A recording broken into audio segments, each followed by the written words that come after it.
The afternoons in this house always arrive very slowly. The light fades, not dark enough to turn on a lamp, yet not bright enough to call it daytime. I stand still for a long while, just to listen for any sound the house might make.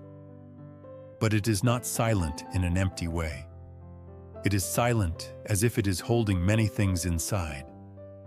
I am 82 years old now. At this age, you begin to realize something very strange. Objects stay, but people do not. The living room is still there. The dining table is still there. The walls still stand unmoving in their old places. But the people who once sat down, once laughed, once called each other's names in these rooms, left long ago. There are days when I walk from one room to another and feel as if the house still knows who they were. As if each small corner remembers how one person used to set down their keys, or how another pulled out a chair before sitting. I do not tell this to anyone because it sounds foolish. But at my age, you no longer have many reasons to lie to yourself. I have lived long enough to see one thing very clearly: people leave far more often than furniture does. And what confuses me is not that loss. It is the strange feeling that the house seems to remember the names, while I am the one who is slowly forgetting them. On afternoons like this, when there is nothing to do and no one to call, I ask myself, have I lost everything already?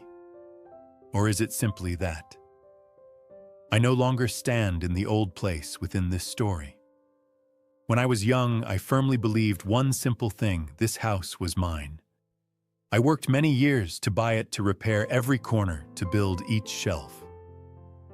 I believed every brick was proof of what I had built, and that keeping this house meant keeping my past. Whenever things outside went wrong, I only had to step through this door to feel safe, to feel that everything still belonged to me. But now at 82, I stand in the middle of this house and realize a rather cold truth. This house never truly belonged to me. I was only the one who stayed the longest. It stands here before me, and it will probably still stand here after I am gone. The walls do not bear my name. The rooms do not carry memories that belong to me alone.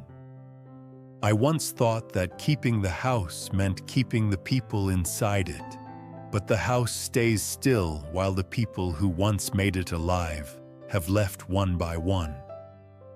And for the first time, I understand that ownership does not mean you can keep anything at all. Then, on another afternoon, I realized something else even harder to accept. The people who once lived in this house never belonged to me either. Not my wife, not my children, not anyone. They were only here for a portion of life, just as I am here now. When I was young, I called their leaving a loss, something taken away from me. But when you look back from the end of the road, that feeling changes shape. It no longer feels like something stolen. It feels like having been given a gift for a certain amount of time. And when that gift is returned, what remains is not emptiness, but a strange kind of gratitude. I begin to understand that this house does not remember objects. It does not care whether a chair or a table is still intact. What it keeps, if it keeps anything, are moments with people. Footsteps, evenings with lights on, someone calling my name from another room.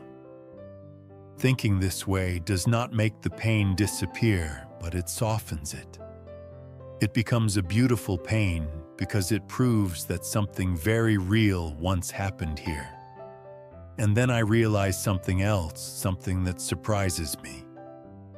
I do not clearly remember the days I once thought were important. I do not remember exactly which day was an achievement, which day was a milestone. But I remember very clearly the ordinary afternoons in this kitchen. I remember how the light fell across the dining table. I remember the times someone stayed seated a little longer for no reason at all.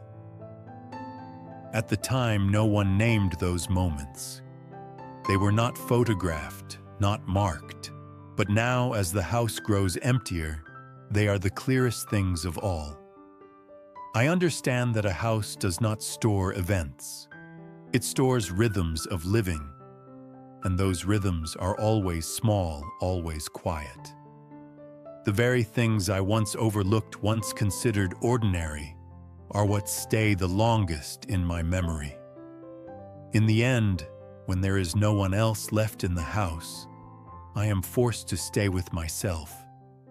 No more voices to fill the space, no more busyness to avoid thinking. If you have never built a relationship with yourself, an empty house can be terrifying. I can finally distinguish between two feelings I used to lump together. Regret is about the things I did wrong. But the deepest ache comes from the moments when I was not kind enough. The times I tried to win an unnecessary argument. The times I chose being right over choosing the person.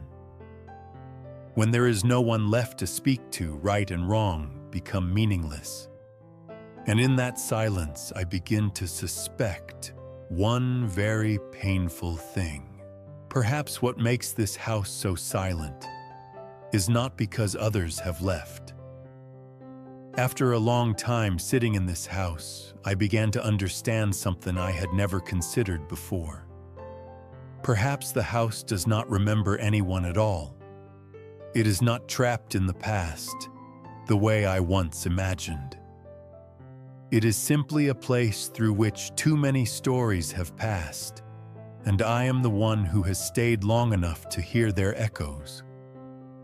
When I stopped trying to fill the silence, I realized that the silence was not asking anything of me. It was simply there. And for the first time, I felt a little lighter. I used to think of myself as the main character in this house, the one who decided, the one who carried responsibility, the one who held everything together. But at 82, I am beginning to see clearly that this role ended without my noticing. I am no longer the center of the story. And strangely enough, that does not frighten me the way I once thought it would. It relieves me.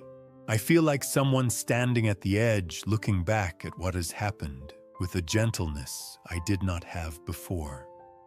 As if I am finally allowed to simply observe instead of having to prove how important I am. Sometimes I imagine my life as a very long tapestry. Each person is a thread. When I was young, I thought my thread had to stand out, had to hold the entire tapestry together, so it would not tear. But now looking back, I see that this was never necessary. A single thread does not need to stand out to have value. It only needs to be in its proper place for a long enough time and to be real. And when the time comes, it can stop without ruining the entire picture. I do not need to be the most important thread. I only need to know that I was once there, once connected to other threads through genuine presence. Thinking this way, I begin to let go of something I held on to tightly for many years. The need to keep things, to keep the house, to keep the memories, to keep my role in other people's eyes.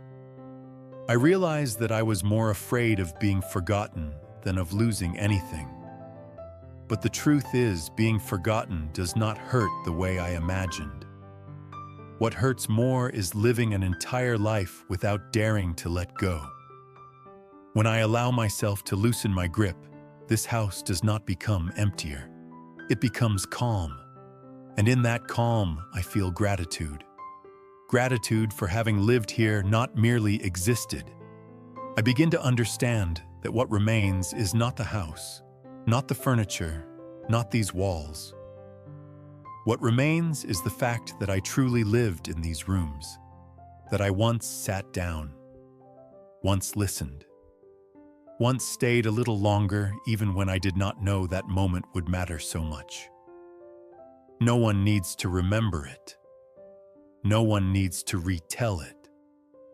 It only needed to have happened, and that is enough. At this age, I no longer need to leave any grand mark behind. I do not need to prove that I lived a life of significance. I only need to sit here in this house and allow silence to exist without discomfort. For the first time, I do not feel the need to turn on the television to make noise to fill the space. I sit quietly and feel clearly that I have not been left behind. I am simply standing in a different place, a quieter place, farther from the center, but far enough to see the entire picture.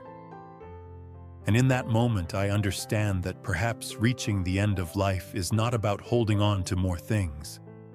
It is about having the courage to let go and still feel full. At this age, I know one thing for certain.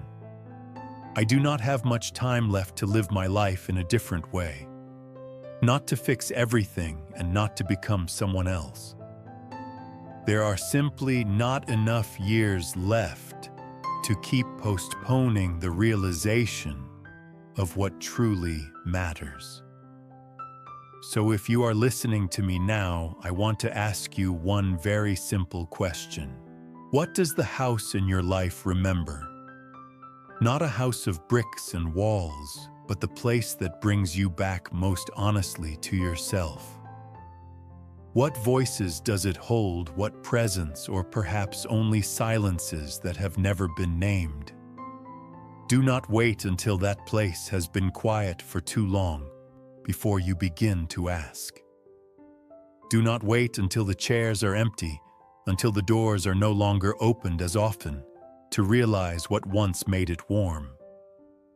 It took me many years to understand that what stays is not what we try to hold on to, but what we once gave fully. If while listening to me you think of someone who once sat beside you, someone who made the house within you warmer simply by being there, perhaps you do not need to do anything grand at all.